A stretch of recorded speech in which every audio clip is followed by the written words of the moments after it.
Innalhamdulillah wa syukurillah wa na'udzubillahi min syururi anfusina wa min sayyiati a'malina may yahdihillahu fala mudilla lahu wa may yudlil fala hadiya lahu asyhadu an la ilaha illallah wa asyhadu anna Muhammadan abduhu wa rasuluh allazi la nabiyya ba'dahu amma ba'du. Pertama-tama, marilah senantiasa selalu kita bersyukur kepada Allah Subhanahu wa Ta'ala yang telah memberikan nikmat Islam, iman, dan hidayah pada malam hari ini. Kita dipertemukan sebagaimana biasa dalam rangka pengajian rutinitas kita setiap malam Sabtu. Semoga kedatangan kita ini mendapatkan keberkahan dari Allah Subhanahu wa Ta'ala. Dan tak lupa pula kita ucapkan selawat beriring salam kepada junjungan kita Nabi besar Muhammad sallallahu alaihi wasallam yang telah memberikan bimbingan dengan sunnah-sunnahnya yang telah banyak disampaikan oleh ustadz-ustadz kita, begitu juga kita kaum muslimin dan muslimat. Semoga kita bisa melaksanakan sunnahnya. Untuk membersihkan waktu, tiada lain saya sendiri sebagai protokol. Kedua, pembacaan ayat suci Al-Quran yang akan dibacakan oleh salah seorang bapak Muhammadiyah. Yang ketiga, dikarenakan Bapak Ustadz telah hadir, kepada Bapak Ustadz nantinya akan memberikan bimbingan dan ilmu pengarahan kepada kita. Semoga kita mendapatkan bimbingannya. Dan keempat,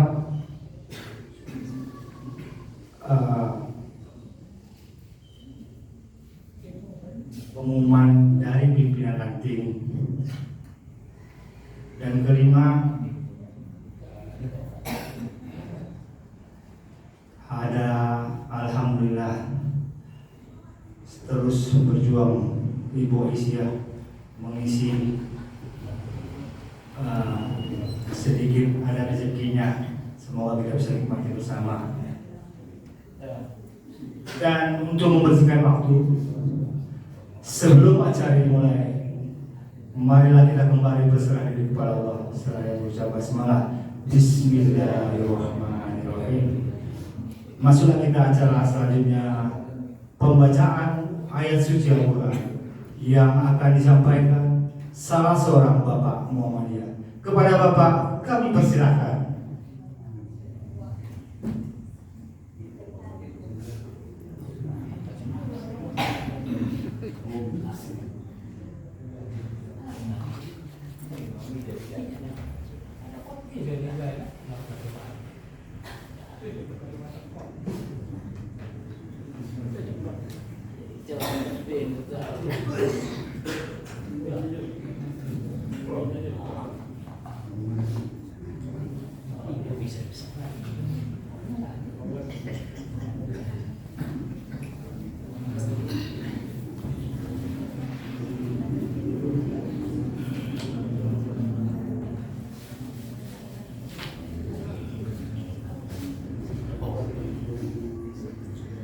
Assalamualaikum warahmatullahi wabarakatuh. Waalaikumsalam.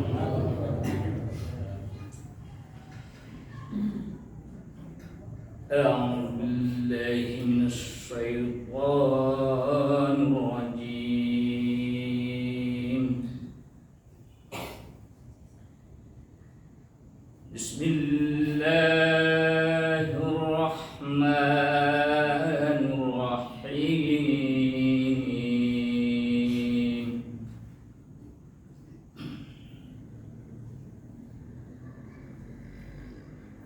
lan tanalul birra hatta tunfiqu mimma tuhibbun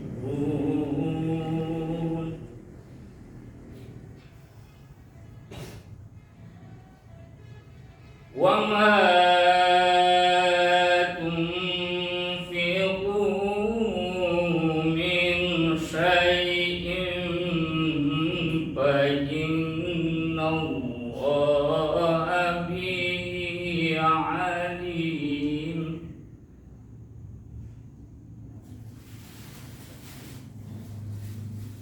kullu ta'ami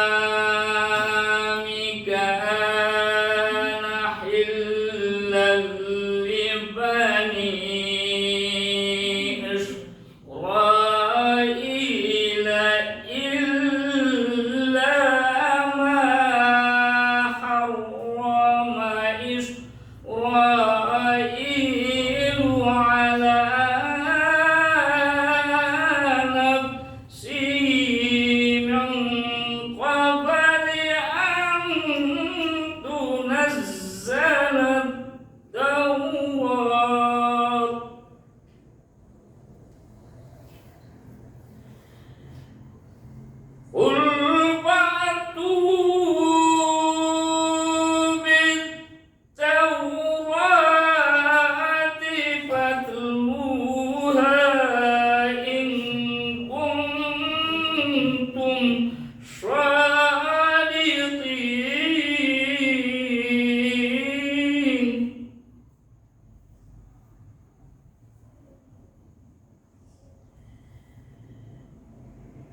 faman iftara ala Allahil kaziba min ba'di zalika faulaika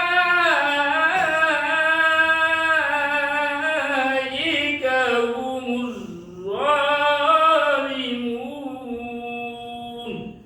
Alhamdulillahirabbil alamin. Assalamualaikum warahmatullahi wabarakatuh.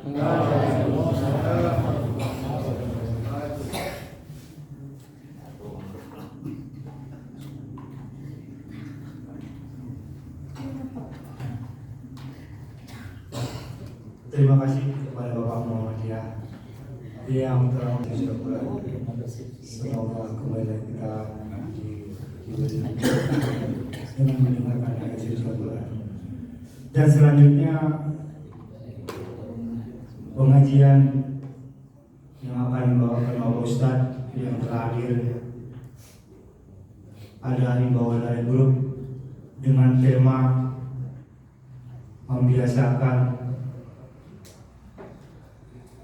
niat beramal soleh, niat yang baik. Kepada Bapak Ustadz, kami persilakan.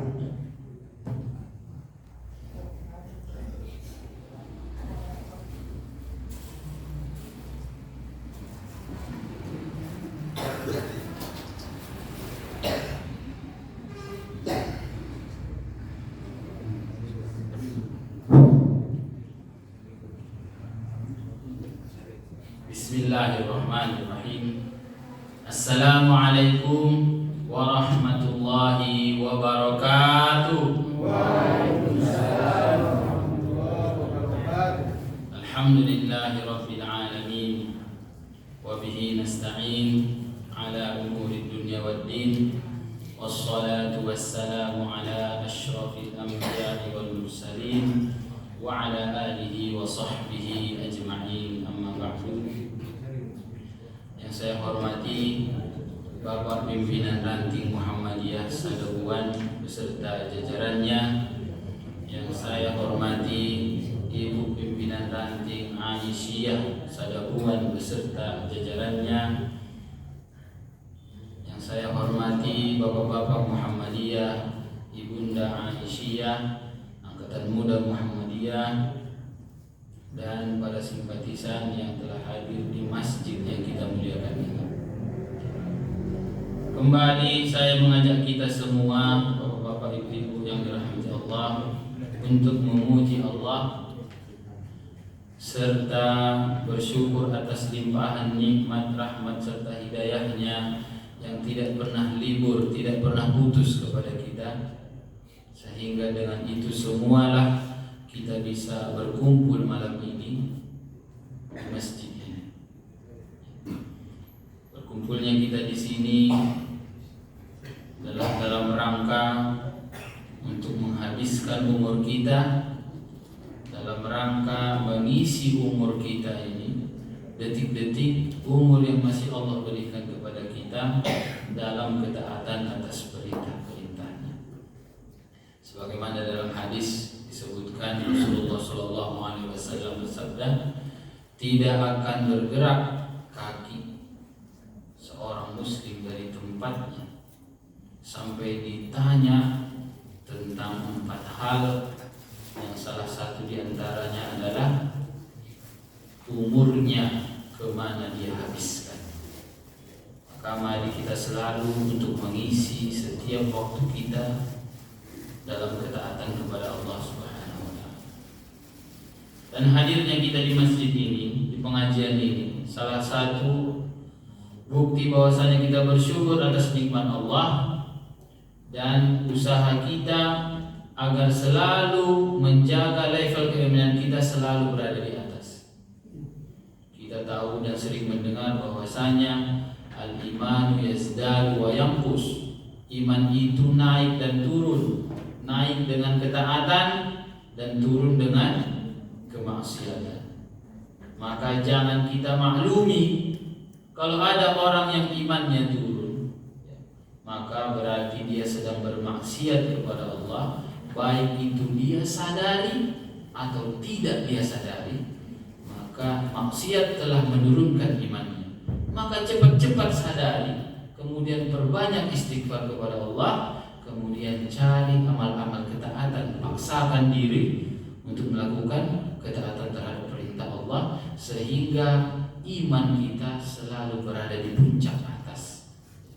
Jangan sampai kita nanti ketika iman kita turun, godaan setan terus datang, sehingga na'udzubillah min dzalik, malaikat maut mencabut nyawa kita dalam keadaan iman kita sedang di level rendah. Mari kita saling menjaga keimanan di antara kita, saling menasihati agar kita terus di level teratas dari keimanan kita.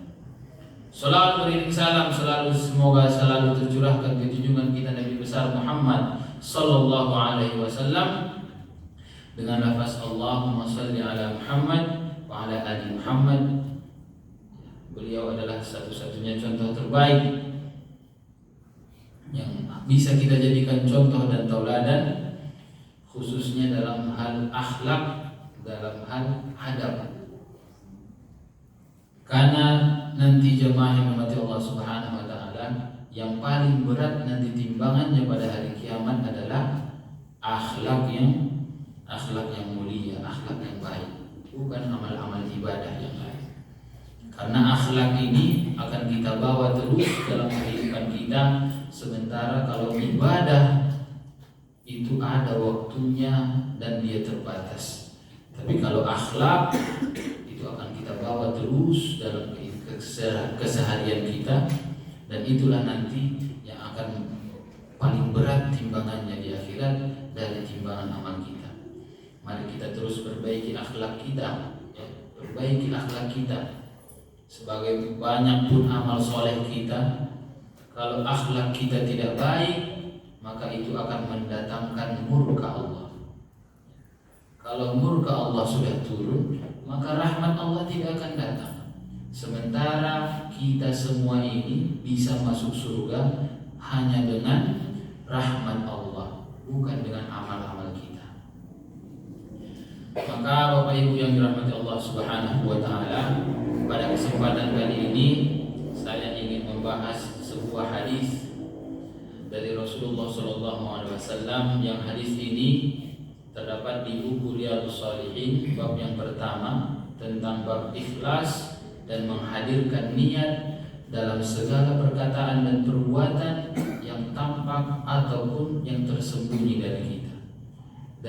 Jadi kita memang harus selalu menghadirkan niat di setiap amal kita. Harus selalu kita hadirkan niat itu. Karena niat seseorang itu mudah sekali berubah. Yang tadinya mungkin dari rumah dia niat ikhlas untuk datang ke sini untuk menuntut ilmu, ternyata di tengah jalan berjumpa dengan orang, maka bisa jadi niatnya berubah. Berubah niatnya apa misalnya lagi bawa makiau mengaji bawa dakehe, berubah niatnya. Bahkan seorang alim ulama, seorang ulama besar, ketika niat dia datang ke majelis ilmu ingin menyampaikan ayat Allah, ingin menasihati untuk menyampaikan ayat-ayat Allah, hadis-hadis Rasulullah, maka ketika dia melihat mimik wajah dari jamaahnya, bisa jadi niatnya berubah. Niat ini adalah hal yang sangat susah untuk kita jaga keikhlasannya hanya untuk Allah. Karena kalau kita beribadah, niat kita yang lain selain Allah niat kita, atau mungkin niat kita ikhlas karena Allah tapi kita campurkan dengan niat yang lain, maka itu tidak akan diterima oleh Allah Subhanahu wa taala. Amal itu tidak akan diterima Allah. Maka hadis ini berbunyi, saya akan bacakan dulu hadisnya. Wa an Abi Abdillah Jabir bin Abdillah Al-Ansari, dari Abu Abdillah yang bernama Jabir bin Abdillah Al-Ansari, yang mana beliau berkata, qala kunna ma'an Nabi sallallahu alaihi wasallam fi ghazatin. Kami bersama Rasulullah sallallahu alaihi wasallam dalam sebuah perang. Maka Rasulullah sallallahu alaihi wasallam bersabda, qala inna bil madinati la rijalan ma sirtum masiran. Sesungguhnya di kota Madinah ada seseorang yang tidaklah kalian berjalan, wala qata'tum wadiyan, yang tidaklah kalian melewati lembah, illa kanu ma'akum, kecuali mereka sesungguhnya bersama kalian. Habasahumul marad, mereka terhalang oleh sakit. Wa fi riwayatin, dalam riwayat lain dikatakan illa syarakukum fil ajr, kecuali mereka bersyarikat dengan kalian dalam pahala. Rawahu Muslim. Hadis ini diriwayatkan oleh Muslim. Tapi ada lafaz yang lain dari Al-Bukhari, dari sahabat Anas radhiyallahu anhu, qala raja'na min ghazwati Tabuk ma'an Nabi sallallahu alaihi wasallam. Kami pulang dari perang Tabuk bersama Rasulullah sallallahu alaihi wasallam. Kemudian Rasulullah sallallahu alaihi wasallam bersabda, inna aqwaman khalfana bil Madinah, sesungguhnya ada kaum yang di belakang kita yang berada di Madinah, masalakna syahban wala wadiyan, yang kita tidak melewati gunung dan tidak juga lembah, illa wahum ma'ana, kecuali mereka juga bersama kita, habasahumul udur, karena mereka itu terhalang oleh udur. Ini menceritakan tentang sahabat Nabi yang tidak bisa ikut perang karena mereka punya uzur atau mereka terhalang oleh sakit. Maka pada malam hari ini kita akan membahas hadis ini. Mudah-mudahan kita bisa mengambil faedah dari hadis ini. Wa an Abi Abdillah Jabir bin Abdillah Al-Ansari. Ini diriwayatkan oleh Abu Abdillah. Abu Abdillah itu adalah kunyah namanya. Kunyah itu adalah panggilan, kalau saya bilang penghormatan kepada seseorang yang sudah dewasa. Sebagaimana kita memanggil seseorang yang sudah bernikah itu kita panggil, oh ayah si budet, ayah di si ucok, umak si ucok. Nah, itu sama dengan kunyah ini. Yang mana sahabat itu bernama Jabir ibni Abdillah Al-Ansari. Jabir ibni Abdillah Al-Ansari radhiyallahu anhuma, semoga Allah meridhoi mereka berdua, meridhoi Jabir dan meridhoi ayahnya Abdullah. Sebelum kita masuk ke dalam hadisnya, kita akan bahas sedikit dulu tentang Jabir ini, karena Jabir ini banyak sekali faedah yang bisa kita ambil dari kisah hidup sahabat Rasulullah SAW. Jabir ini, Bapak Ibu yang dirahmati Allah Subhanahu wa taala, beliau ini masuk Islam itu ketika Rasulullah Shallallahu alaihi wasallam belum lagi hijrah dari Mekah. Belum hijrah dari Mekah, yang mana Jabir ini tadi sebutannya di belakang apa? Al-Ansari. Orang Ansor. Apa artinya orang Ansor? Hah? Ya, maksudnya orang Ansor ini dia tinggal di Mekah atau di Madinah? Di Madinah ya. Orang Ansor itu tinggalnya di Madinah. Kalau yang dari Mekah apa namanya? Muhajirin ya, betul. Maka Jabir ini dia tinggal di Madinah. Kemudian Abdullah ayahnya membawa Jabir ini untuk berangkat haji ke Mekah. Yang ketika itu ajaran Islam sudah sampai ke kota Madinah, tapi Nabi Muhammad SAW belum lagi hijrah. Maka ketika mereka datang untuk niat haji, yang mana haji ketika itu masih bercampur dengan kesyirikan. Ya, haji ketika itu sudah ada, tapi belum sesuai dengan syariat Islam. Mereka datang, ayahnya Abdullah dan Jabir anaknya ini yang masih remaja, mereka datang ke Mekah dengan niat untuk haji. Tapi ketika itu mereka berniat memang untuk berjumpa dengan Rasulullah. Maka ketika mereka berjumpa dengan Rasulullah, maka mereka mendapatkan dakwah dari Rasulullah, kemudian mereka berbaiat kepada Rasulullah. Artinya baiat itu adalah berjanji setia, ya, sebagaimana kita lakukan ketika ada anggota yang baru anggota masuk ke Muhammadiyah, kita baiat. Ya, ketika itu baiat mereka letakkan tangan mereka di atas tangan Rasulullah, kemudian mereka berjanji untuk menyerahkan hidupnya untuk membantu Rasulullah, hidup dan matinya untuk berdakwah di jalan Rasulullah SAW. Maka Jabir ini masih kecil, dia sudah diperkenalkan dengan Islam. Ya. Dan salah satu hikmah yang bisa kita ambil dari kisah Jabir ini adalah karena ayahnya suka sekali membawa Jabir ini ke pengajian halaqah yang gurunya langsung adalah Rasulullah SAW, maka dia dari kecilnya sudah melekat keislaman itu dalam dirinya. Maka dia menjadi seorang yang sangat cinta dengan ilmu, sangat cinta dengan ilmu syariat. Maka para ahli sejarah mengatakan Jabir ini bisa menghafal 1540 hadis. 1540 hadis. Kalau kita sudah berapa? Hah?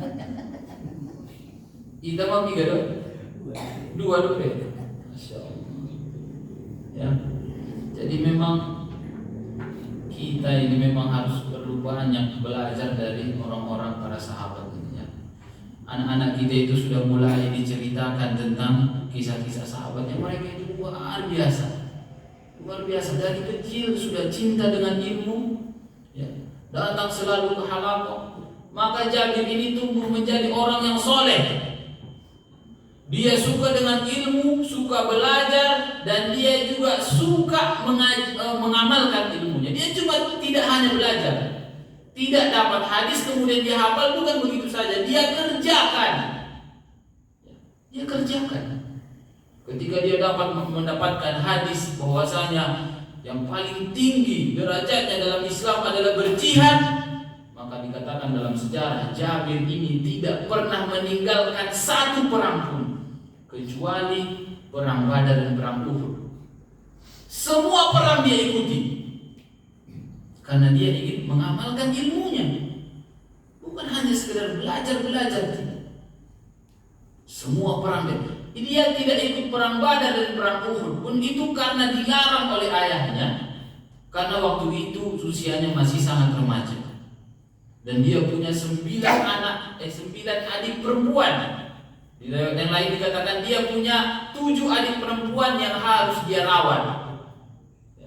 Karena ayahnya Abdullah itu ketika dia mau ikut perang, ayahnya juga sangat semangat untuk berjihad. Maka ayahnya Ketika ingin berangkat perang Uhud, dia berpesan kepada Jabir, jangan kau ikut perang karena ayah yang ingin berangkat perang. Kau jaga adik-adikmu 9 atau 7 itu, semua perempuan, kau yang jaga. Nanti bisa kita ambil hikmah di sini. Dan ayahnya ketika ingin berangkat perang, dia wasiatkan kepada Jabir, wahai Jabir, kalau aku nanti mati di medan perang, tolong bayarkan hutangku. Aku punya hutang kepada ada puluhan orang. Ya. Jadi ketika itu Jabir pun bingung, ketika ayahnya ternyata di perang Uhud itu syahid, meninggal. Maka ketika dia meninggalkan hutang yang banyak, sementara harta yang ditinggalkan tidak ada, hanya beberapa pohon kurma, maka Jabir datang kepada Rasulullah mengadu, wahai Rasulullah, ayahku telah syahid di perang Uhud, tapi belum mewasiatkan kepadaku untuk membayarkan hutangnya. Dia punya hutang ke beberapa orang, ada puluhan orang, dan dia tidak meninggalkan harta. Dia hanya meninggalkan beberapa pohon kurma. Maka ketika Rasulullah melihat ada tumpukan pohon kurma yang baru dipetik oleh Jabir ini, maka Rasulullah mengatakan kepada Jabir, wahai Jabir, panggil semua orang yang ayahmu berhutang kepadanya. Ini satu yang bisa kita ambil. Ketika mereka mendapatkan perintah dari Rasulullah, tidak dong protes. Ada yang punya bayar dari Rasulullah, tidak. Untuk ibu walai, enggak. Rasulullah bilang panggil, dia panggil. Ketika dia panggil, sudah datang semuanya, maka Rasulullah mulai menakar itu tadi kurma, tumpukan kurma yang kecil itu, yang sedikit itu. Dia takar, bayar satu orang, selesai. Ditakar lagi, bayar, selesai. Sampai semuanya lunas. Dan kurma itu masih tetap dalam posisi. Ini Jabir ini langsung melihat mukjizat Rasulullah depan matanya. Nanti ada satu lagi mukjizat yang dia lihat. Tapi yang mau kita ambil pelajaran dari sini, Bapak Ibu yang dirahmati Allah, adalah memang ketika seorang anak membayarkan hutang orang tuanya, maka itu adalah sebuah tanda bahwasanya anaknya ini berbakti kepada orang tuanya, dan itu sangat bagus, sangat baik, karena hutang ini adalah suatu hal yang tidak akan selesai sampai di akhirat. Ya, dikatakan nafsul mu'min mu'allaqatun bidaini hatta yuqda anhu. Ya, ruh mukmin itu akan tergantung karena hutang yang dia miliki sampai hutang itu dilunasi. Dalam riwayat yang dikatakan, kalaulah ada orang yang mati syahid, kemudian dia hidup lagi, mati lagi, hidup lagi, mati lagi, maka dia tidak akan bisa masuk surga sampai hutangnya terbayar. Hutang ini luar biasa ini, dampaknya nanti ke akhirat. Nah, ketika seorang anak membayarkan hutang orang tuanya, maka ini baik, bukti berbakti dia kepada orang tuanya, sayang dia kepada orang tuanya. Tapi kalau kita tanya, wajibkah seorang anak membayar hutang orang tuanya? Maka kalau kewajiban itu tidak wajib bagi anak. Ya, tidak wajib bagi anak. Kalau misalnya meninggal dia, kemudian dia tinggalkan harta, kemudian semua hartanya ini dibayarkan, ternyata hutangnya belum lunas, maka tidak ada kewajiban kepada anak untuk menyelesaikan hutang tersebut.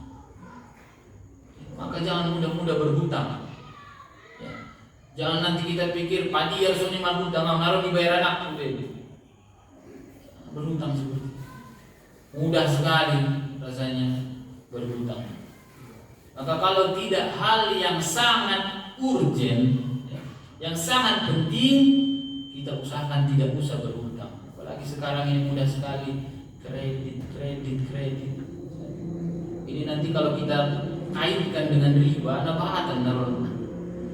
saya pernah saya nggak ada niat, nggak ada sengaja ceramah tentang riba. Ternyata di sini ada salah satu jamaah kita itu yang dia berhutang riba, dan dia pernah ceramah tentang riba itu tidak apa-apa. Dan banyak orang kalau diingatkan tentang riba sakit hati. Alahu pinaron perlu dewe pilih peminjam dewe ini. Padahal riba itu jelas. Allah berfirman dalam Al-Quran, jangan kalian dekati riba, jangan kalian ambil sisa-sisa riba. Fa in lam taf'alu, kata Allah, kalau kalian tidak mau juga, masih kalian kerjakan, fa lanu bihaqin minallahi wa rasul, maka Allah dan Rasulnya itu menyatakan perang. Nanggo dah musuh, nanggo Amerika, musuh ni besi. Bukan Australia, bukan negara, bukan manusia.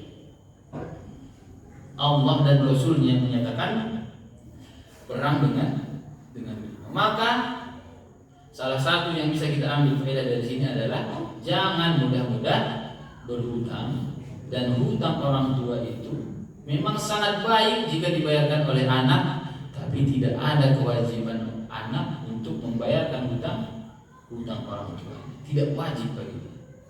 Itu satu. Kemudian kedua, Bapak Ibu rahmat Allah Subhanahu wa taala, yang bisa kita ambil dari Jabir ini adalah ketika dia tadi orang yang suka cinta dengan ilmu, karena memang dari kecil dia sudah dipupuk, dididik, ya. Maka kita juga harus bawa ini anak-anak kita, bawa. Kalau di ranting kami sana ada di situ didikan subuh setiap hari Minggu subuh anak-anak itu disuruh ceramah, disuruh mereka menghafalkan surah, kemudian dibuat kegiatannya, ditanya nama-nama nabi. Itu untuk mendidik mereka. Maka harus kita biasakan anak-anak itu agar apa? Agar nanti besarnya menjadi anak yang soleh. Seperti Jabir ini. Maka Jabir ini sudah cinta ilmu, dia amalkan ilmunya, kemudian dia juga semangat untuk mengajak orang lain. Kita katakan tadi tidak ada perang kecuali 2 perang itu yang tidak diikuti Jabir. Semua dia ikuti. Maka ketika dalam satu perang Jabir berada di belakang dan dia punya tunggangan, dia punya kuda, tapi dia tidak mau naik. Ndak raya mana itu kuda ini. Maka dia di bawah berjalan. Maka pimpinan perang ketika itu, ini sudah lewat masa Rasulullah. Karena Jabir itu termasuk sahabat yang panjang umurnya. Dia meninggal umur 94 tahun. Ada orang bisa menambah umur 90 tahun? Hah? Paling tinggi berapa di situ umurnya? Hah? 70 ada. Masya Allah. Baru bahan bonus deh. 94 tahun umurnya meninggal. Maka Jabir ini ketika dia berjalan ditanya sama pimpinan perangnya, wahai Abu Abdullah, kenapa kau tidak naik ke tunggangan? Kau punya tunggangan. Maka ketika itu Jabir mengatakan, aku pernah mendengarkan Rasulullah SAW bersabda, barang siapa yang telapak kakinya terkena debu tanah peperangan, maka Allah haramkan baginya neraka. Maka pimpinan perang ketika itu dia dengar, kemudian dia tiba-tiba maju ke depan. Ini Jabir di belakang, di depannya pasukan perang. Maka pimpinan perang berjalan ke depan sambil bertakbir, Allahu Akbar, Allahu Akbar. Dia ingin agar pasukan ini mendengarkan apa yang ingin dia katakan. Maka sesampainya di depan, dia bertanya, wahai Abu Abdullah. Keras-keras dia katakan, kenapa kau tidak naik ke tungganganmu? Maka ketika itu Jabir dari belakang langsung mengerti, oh, pimpinan perang ini ingin memotivasi semua pasukan. Maka dia juga dengan lantang mengatakan, aku mendengarkan Rasulullah SAW bersabda, barang siapa yang telapak kakinya terkena debu tanah peperangan, Allah haramkan baginya neraka. Maka lihat jemaah yang dirahmati Allah Subhanahu wa taala, ketika itu semua pasukan langsung turun dari kudanya, kemudian mereka bercakap. Ada protes. Ketika mereka dengarkan satu hadis Nabi, Allah haramkan neraka, maka mereka langsung kerjakan, enggak ada protes. Enggak ada yang berpikir, nah otomaton, aduh betul dengan kita merdalan. Enggak ada. Sudah berapa hadis Nabi yang kita dengarkan zaman sekarang? Sudahkah kita kerjakan? Sudahkah kita mengerjakan puasa Senin Kamis? Ini bukan perang, hanya masalah puasa atau mungkin sholat sunnah tahiyatul masjid atau sunnah-sunnah yang lain yang kecil, yang remeh, menghilangkan duri dari jalan misalnya, membantu orang lain. Berapa banyak hadis yang sudah kita dengar dan kita kerjakan.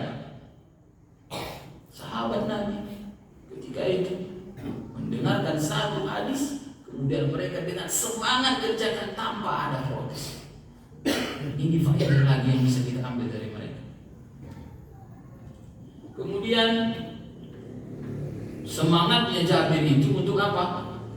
Untuk memotivasi orang lain berdakwah kepada orang lain. Dia tidak ingin menjadi soleh sendiri, dia juga dakwahkan apa yang dia tahu kepada orang lain. Semangat orang.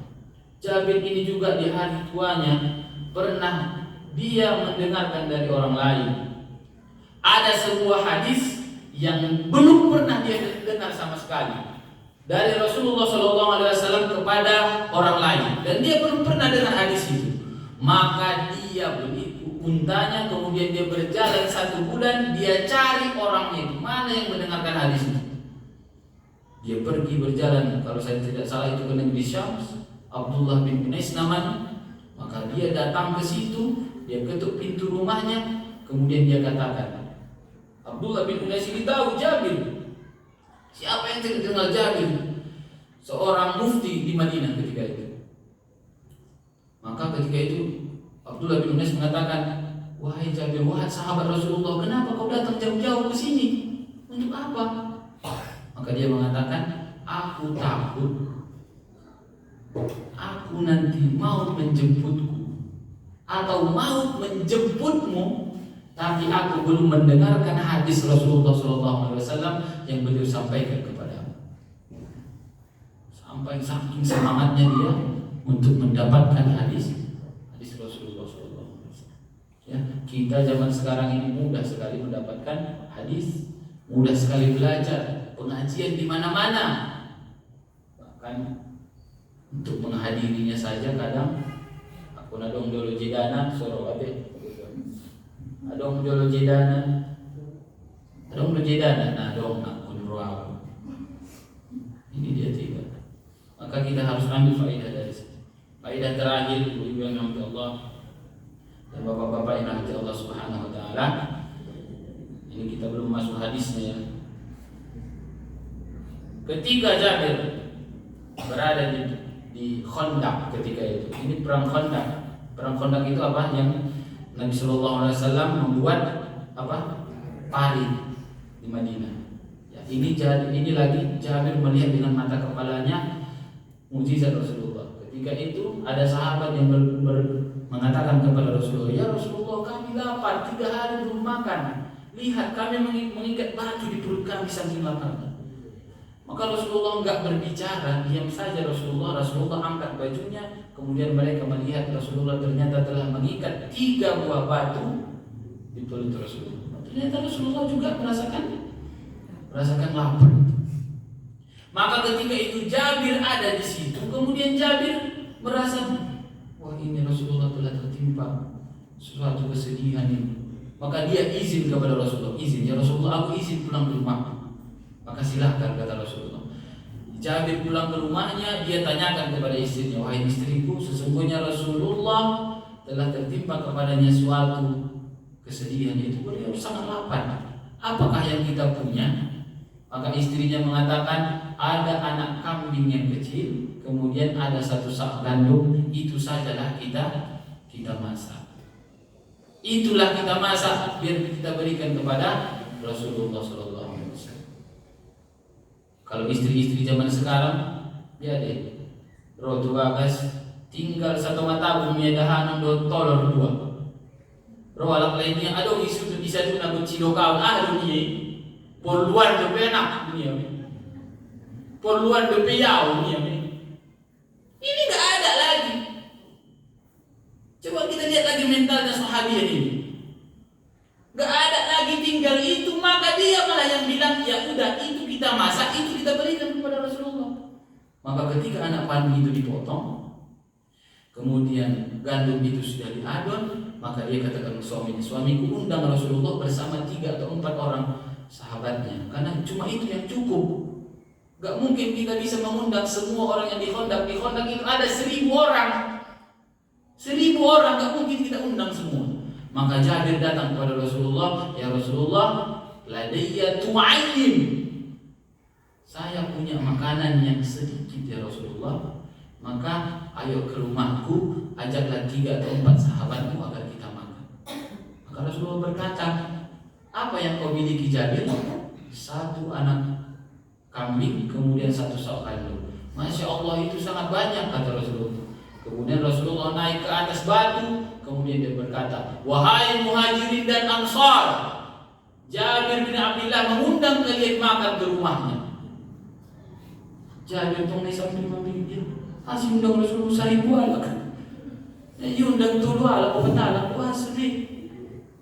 Dia nggak protes.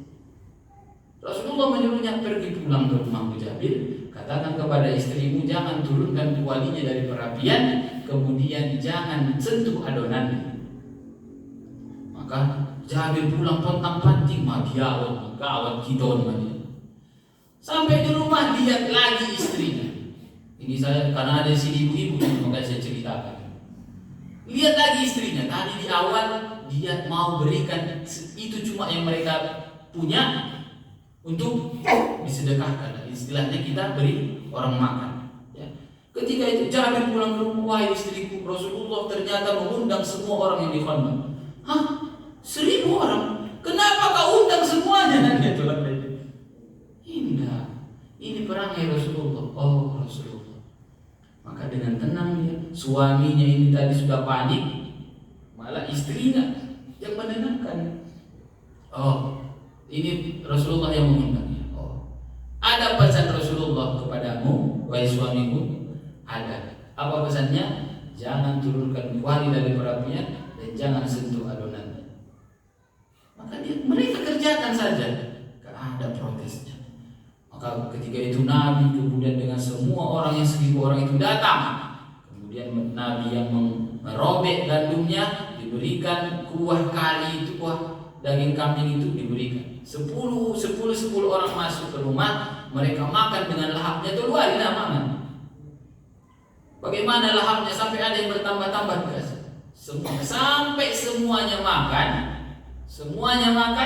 maka ternyata adonan itu masih tetap utuh. Kemudian ayam kambing yang ada di kuali itu juga masih utuh. Ini beberapa mukjizat Nabi yang dilihat oleh Jabir.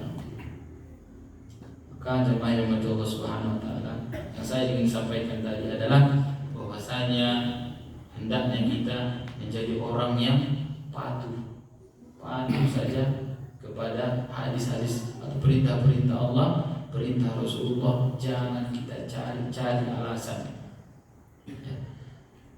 Semangat kita juga harus belajar, semangat seperti Jabir. Maka itu tadi beberapa faedah yang bisa kita ambil dari kisah Jabir. Maka kita masuk ke hadis. Insyaallah seperempat jam lagi. Di sini Jabir mengatakan, kunna ma'an Nabi sallallahu alaihi wasallam fi wazatin. Mereka berada dalam sebuah perang bersama Rasulullah. Yang dikatakan di perang ini adalah perang Tabuk. Kemudian Rasulullah mengatakan, inna bil madinati la rijalan masirtum masiran wa la qatamtum wadiyan illa kanu ma'akum. Ada lelaki di Madinah itu yang tidaklah kalian berjalan, tidaklah kalian melewati lembah kecuali mereka itu bersama kalian. Mereka tidak hadir di sini karena terhalang oleh sakit. Dalam riwayat dikatakan illa syarakukum fil ajr. Kecuali mereka itu berserikat dalam kalian dalam pahala. Inilah dalil yang dikatakan oleh para ulama bahwasanya perlunya niat dan kebiasaan kita melakukan amal soleh. Ya. Niat seseorang sebelum dia beramal soleh, dia sudah berniat, maka Allah sudah catatkan pada pahala. Tapi ketika dia sudah kerjakan, maka dia akan mendapatkan pahala yang lain. Tapi di dalam hadis ini Rasulullah ingin mengatakan kepada kita ketika seseorang terbiasa melakukan ibadah, amal soleh, yang dalam kasus ini mereka ikut perang. Orang yang tidak ikut di sini, yang kata Rasulullah, tidaklah kalian melewati lembah kecuali mereka bersama kalian. Mereka tidak ikut nanggodoh kalian, tapi ternyata mereka mendapatkan pahala yang sempurna sebagaimana orang yang berangkat perang. Karena apa? Karena niat mereka dan kebiasaan mereka beramal soleh itu. Dalam hal ini tadi apa? Perang. Mereka tidak ikut perang itu karena memang sesuatu yang sangat dahsyat yang menimpa mereka. Orang-orang zaman dulu itu, jamaah Allah Subhanahu wa taala, kalau kita lihat kisahnya Abu Thalhah dan Ummu Sulaim, ini juga sangat luar biasa kisahnya. Abu Thalhah itu sudah berjanji kepada Rasulullah untuk ikut perang, tapi ketika ingin berangkat perang, anaknya sakit parah, hampir mau meninggal. Maka Abu Thalhah mengurungkan niatnya untuk perang. Ini sebenarnya dia sudah masuk ke hadis ini. Dia tidak bisa ikut karena ada uzurnya. Tapi lihat, istrinya Ummu Sulaim mengatakan kepada suaminya, "Wahai suamiku, apa kau tidak malu kepada Rasulullah SAW, utusan Allah? Kau sudah berjanji kepadanya untuk ikut perang. Kemudian kau batalkan hanya karena anakmu sakit. Yang kau berada di sini atau kau pergi perang tidak berpengaruh kepadanya. Kau tidak bisa membuat anakmu ini sehat. Gak ada kesehatan anakmu ini tidak bergantung di tanganmu. Kau pergi atau kau tetap di sini, anakmu akan tetap seperti itu. Maka pergilah." Ya, kalau kita bandingkan sama kita, ulah kokeke amam ayat disiahan. Ulah keke ulang daw ulang tulo ison. Mama runyon anak kan. Ini mana dia suruh perang? Yang bisa jadi nanti mati syahid. Bisa mati syahid suaminya. Maka ibu rahmat Allah dan bapak-bapak yang rahmat Allah Subhanahu wa taala, ini adalah dalil yang dikatakan para ulama bahwasanya ketika seseorang yang terbiasa melakukan amal soleh, ya, kalau kita di sini ketika seseorang biasa datang ke pengajian, dia sudah biasa dan dia memang berniat akan selalu mendatangi pengajian. Tapi malam ini mungkin dia ada uzur, ya, tiba-tiba ada sesuatu keperluan yang tidak bisa dia tinggalkan.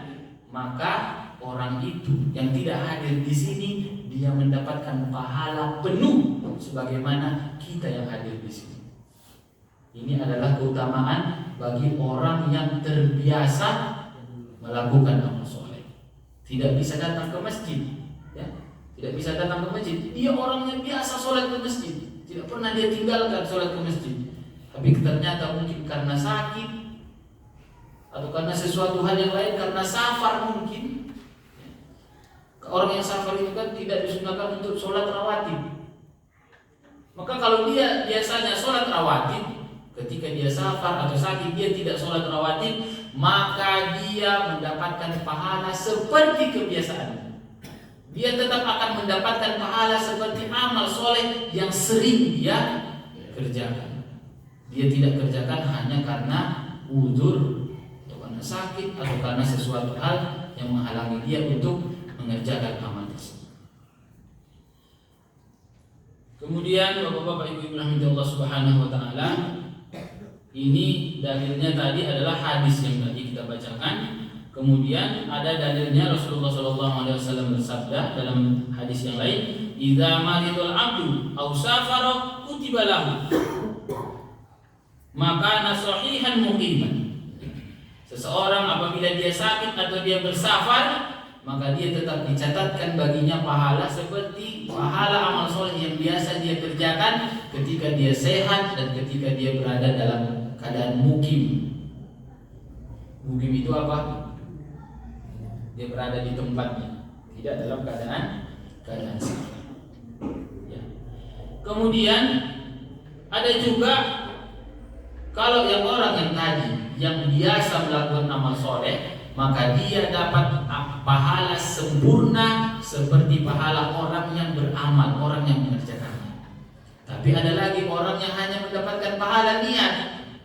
Nah, Kalau orang hanya mendapatkan pahala niat, dia tadi dari rumah sudah niat datang ke pengajian, tapi dia tidak biasa datang ke sini, maka ada uzurnya, ada halangannya, dia tidak bisa datang ke sini, maka dia mendapatkan pahala niat.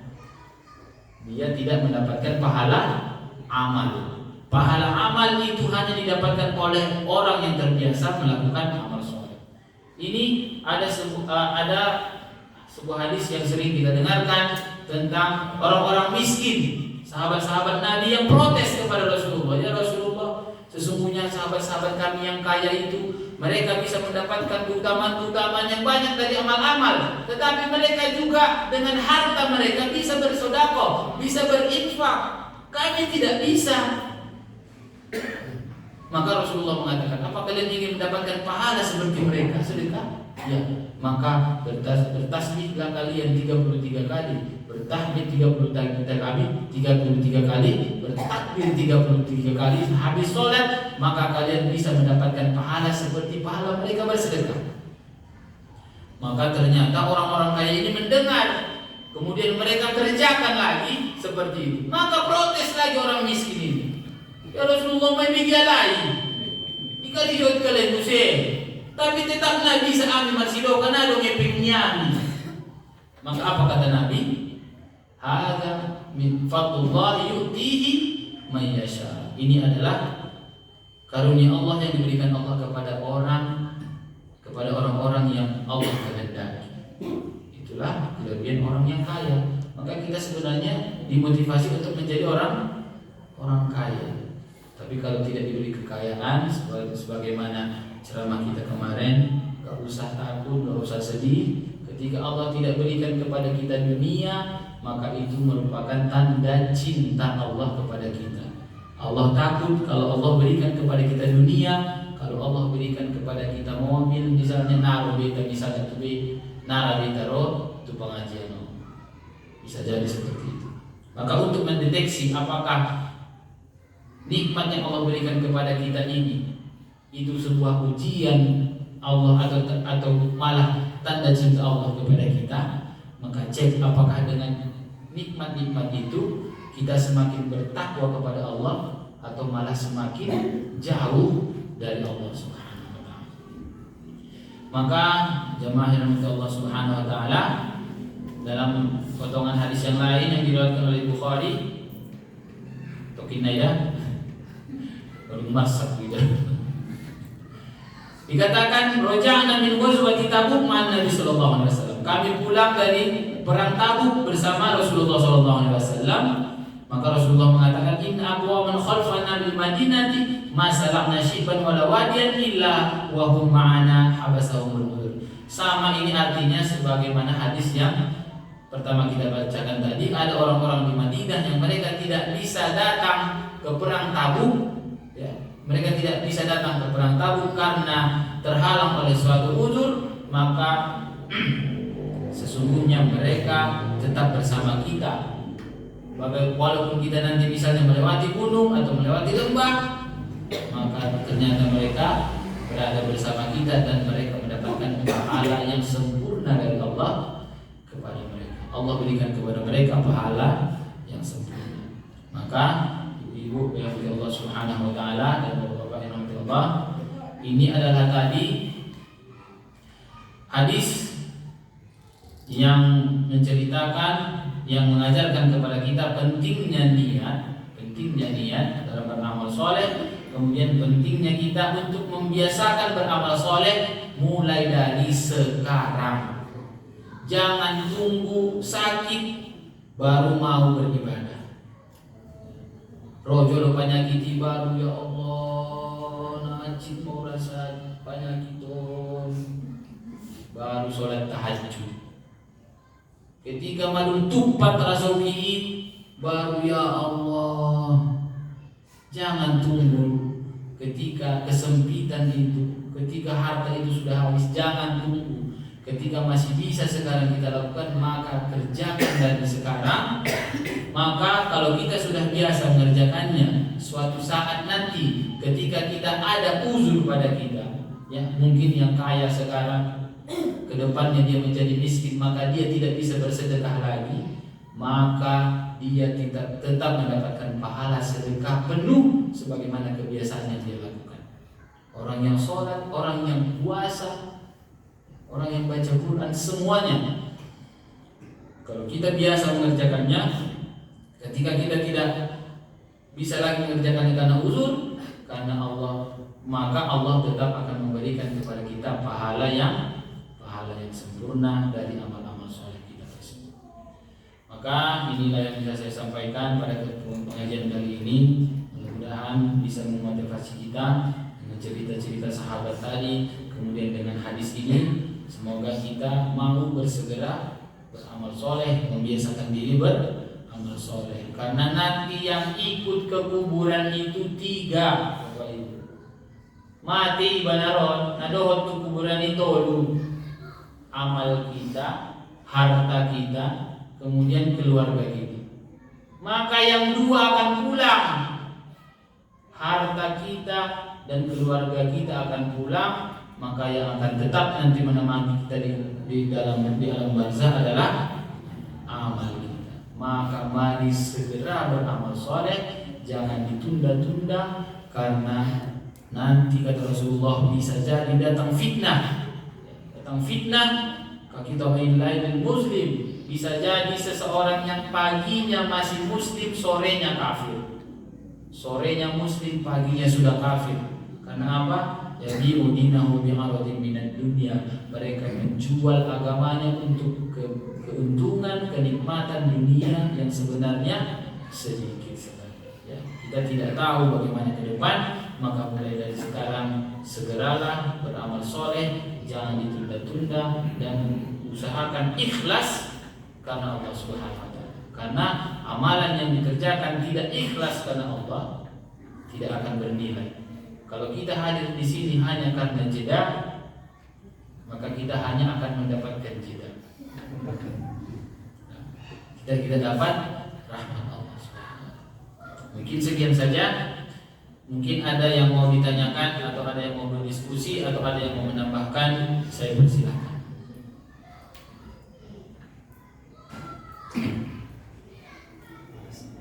Pas. Kan mana sudah kita mau isapai, nah ini. Tapi ketika na isapai na, asli buka ustaz di pertanyaan ini. Baiklah, sekian saja Bapak-bapak Ibu yang dimuliakan Allah Subhanahu wa taala pengajian kita malam hari ini. Mudah-mudahan bermanfaat. Semoga menggugah jiwa kita untuk semakin bersemangat beramal soleh.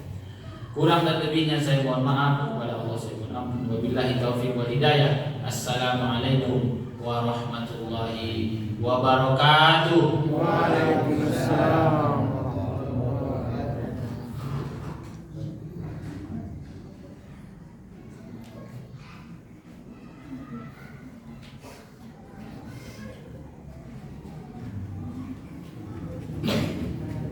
Terima kasih kepada Bapak Ustadz yang telah menyenggol orang kaya, orang miskin. Orang kaya mati, orang miskin mati, semuanya mati. Bapak Ibu, mari kita kembali yang disampaikan tadi, membiasakan niat untuk beramal soleh. Terima kasih Bapak Ustadz.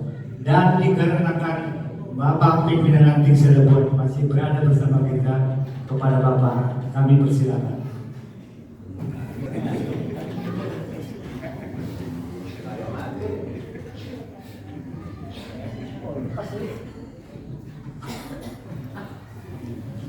Assalamualaikum warahmatullahi wabarakatuh. Menesut katuai, jadi konjong katuai jubuk dison amat komisuti. Jadi kajian tawar minon membiasakan niat beramal soleh. Ulang niat saja. Apa dilaksanakan do? Jadi beda orang laksana oleh don bisa diamalkan langsung kajian berminon. Namun tetap daerah pusat biar masalah bisa diamalkan. Baik sampai Ustaz tidak kajian. Apakah masuk silang kalau dosa saja do? tabuktion. Ahai ndon roh proposal sen SD Muhammadiyah sana sigiring-giring. Halai kurang bangkunya lain dohot mejanya lain. Jadi jumlah dana ison total 13.500.000 rupiah. Jadi ini biasakan nak ini beramal soleh. On pada ditantang dulu itu sampai gigi do itu bisa mengamal kajian ini. Termasuk mawon ragu usah tindakan ini. Jadi Melabion kami umumkan berita bahwa SD Muhammadiyah sada segiring-giring timbangan mangido tuhita amal jariah. Jadi Nabi Noto perlu isia rincian ganana pala sada meja 250.000 rupiah. Biar nama renteng aja buat sih. Meja sada kursi 100.000 rupiah. Oleh banding dengan pintu sahabat, nah adong nyalai anaknya mengia sada sasak gandum. Ileh ini ada sudah. Oh, nadong isian ping 1 juta, nabodang lain 250.000 do. Malarong 1 juta bagasan, upah mo dia mga leno no. Tidak buktian, betul kan cowok darurat tadi tidak buktinya. Termasuk kalau teman dokter no kan. Nah, dokter penyet tong nabat na ikaw tinggal, pinoma. Suni ada maksudnya. Arang contoh pun bisa tinabatan contoh-contoh natin. Sahabat Jabir manto. Ini darong ngalay mandang. Anak nyambing. Doon gandum sasa. Ilay niya sudi. Nabiting mayroong aja deh. Memang beteng malay na.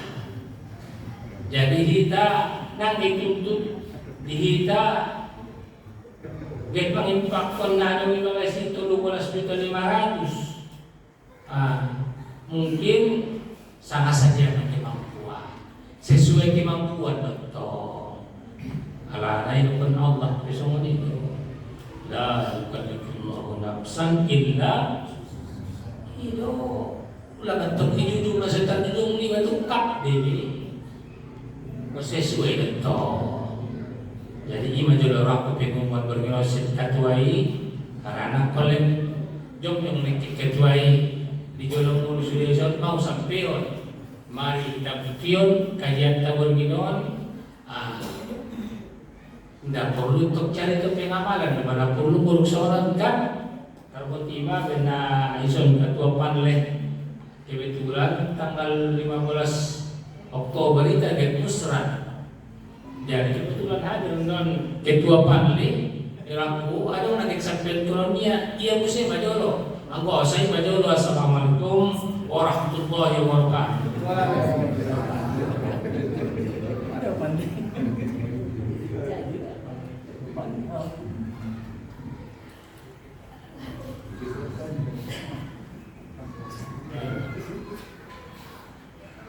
Assalamualaikum warahmatullahi wabarakatuh. Yang kedua ketua ranting deh, ketua warna, ketua panli, lebih sukses itu.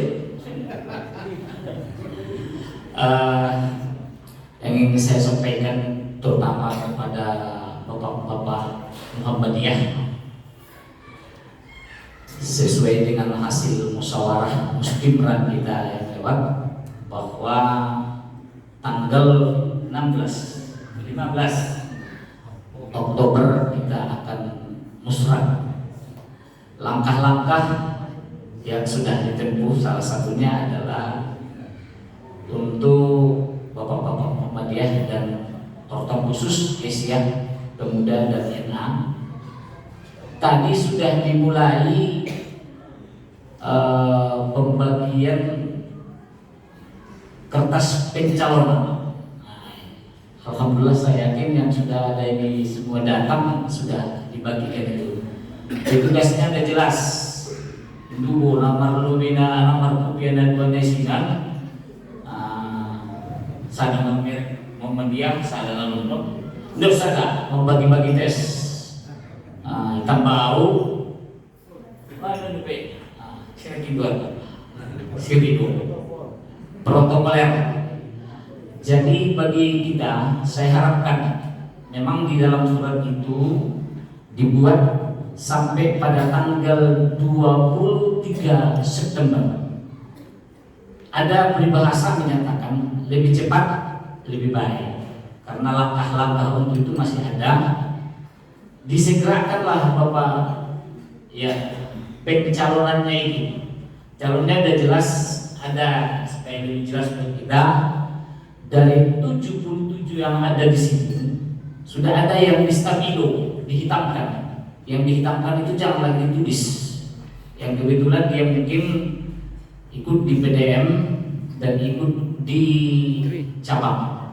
Yang lain itulah yang dicalonkan 7. Anggo bisa menyebar do ulang leksi jarnawi saja leksi jarnawi siarus anak bisa menyebar so lebih bahan pilihan. Dan harapan kami pun kepada kita semua, kalau sudah tertera di situ nama kita dicalonkan orang lain, langkah berikutnya adalah menyurati orang-orang yang dicalonkan itu untuk kesetiaan. Maka dalam kesempatan ini Ambo bisa kalau tahu ada penting. Nah, baik sih ketidaksediaan, kesediaan kita saja dulu. Memang biasanya sedia tidak sedia, or sedia tidak baik ketidaksediaan. Itulah artinya supaya sama-sama gitu ya. Karena kembali kepada kita dalam bermuhammadiyah ini tujuannya adalah dalam rangka beribadah. Ambo bisa sapukenon. So kita buat langkah-langkah berikutnya. Tarsaipa. Assalamualaikum warahmatullahi wabarakatuh. Oh, satu lagi bagian NA, saya nggak tahu siapa namanya, maka saya buat di situ NA itu aja.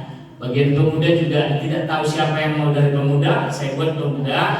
Kalau dari Aisyah 2, yang 2 itu sudah ditentukan orangnya, yaitu orang yang ikut masa muspim running-nya. Nah, kebetulan yang ikut adalah ketua dan buruh tagalog dan rumah.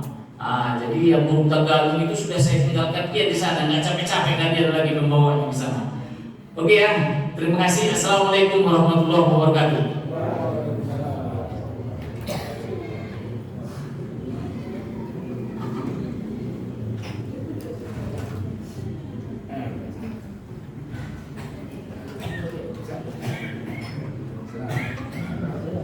Terima kasih pimpinan dan panitia muslimin telah menyampaikan informasinya.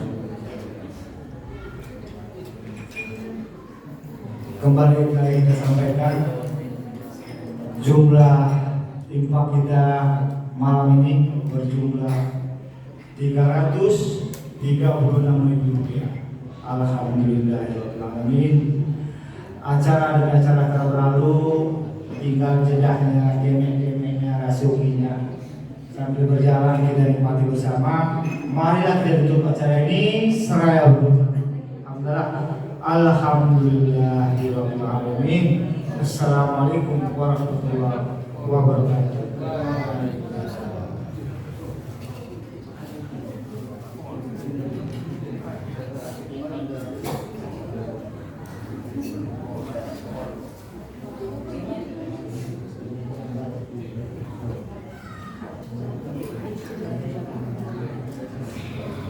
David ko isang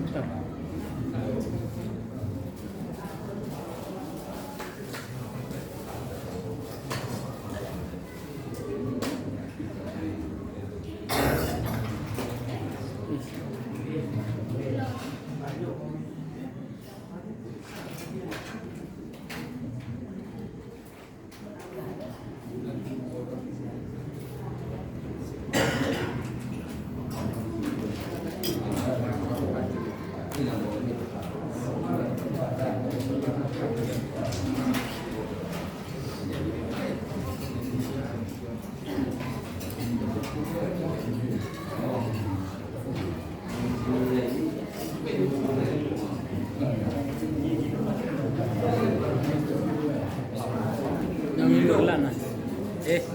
Nang di luar putar. Di luar nano.